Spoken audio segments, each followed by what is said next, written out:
Pessoal, como nós vimos nos tópicos anteriores, o conceito de vítima e a forma com que ela era enxergada pelo processo penal mudou drasticamente de acordo com a passagem do tempo.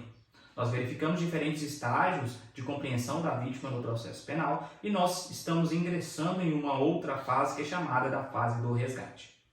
O modelo tradicional de justiça criminal não tem se mostrado eficiente para proporcionar um efetivo avanço nesse tratamento e acolhimento e inclusão da vítima no processo penal.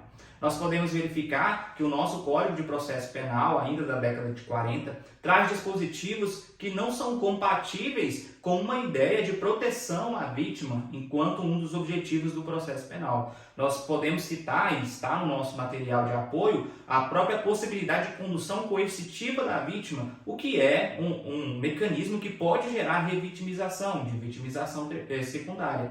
Diante disso, nós podemos enxergar, apesar disso, alguma evolução na nossa legislação que demonstra, por parte do legislador, uma vontade de permitir que nós promovamos a proteção da vítima no processo penal. E um dos principais exemplos nesse sentido é a própria Lei dos Juizados Especiais, a Lei 9.099 de 1995.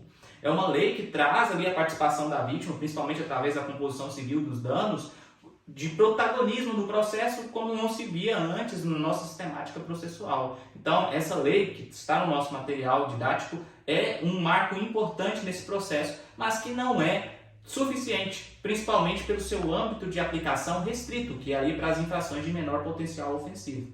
Nós temos também alguns avanços, principalmente na Lei Maria da Penha, com o sistema de medidas protetivas para a vítima, nas cautelares dirigidas à proteção da vítima.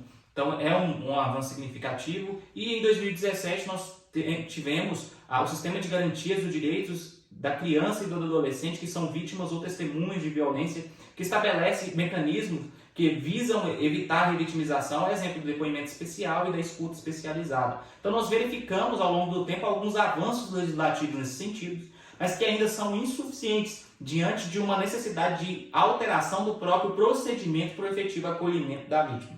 E nisso é que entra a justiça restaurativa. A justiça restaurativa que pretende um novo olhar a respeito da vítima, entendendo vítima enquanto um conceito ampliado, que não somente inclui aquela que diretamente sofreu os danos, mas todo mundo que reflexamente também foi sancionada por esse dano provocado pelo delito, no qual a gente pode incluir os próprios familiares da vítima, ou os familiares do ofensor, o próprio ofensor em dada medida. Então, nós alargamos esse conceito para que seja possível identificar em todos os atores processuais, em todas aquelas pessoas que de alguma maneira estão envolvidas com o fenômeno conflitual, para que nós possamos dar o atendimento de maior proteção integral. E com isso, a justiça restaurativa propõe um novo sistema principiológico de inclusão da vítima. Esse sistema principiológico ele tem como bases fundamentais, embora haja outros princípios, dois: o princípio da participação e o princípio da voluntariedade.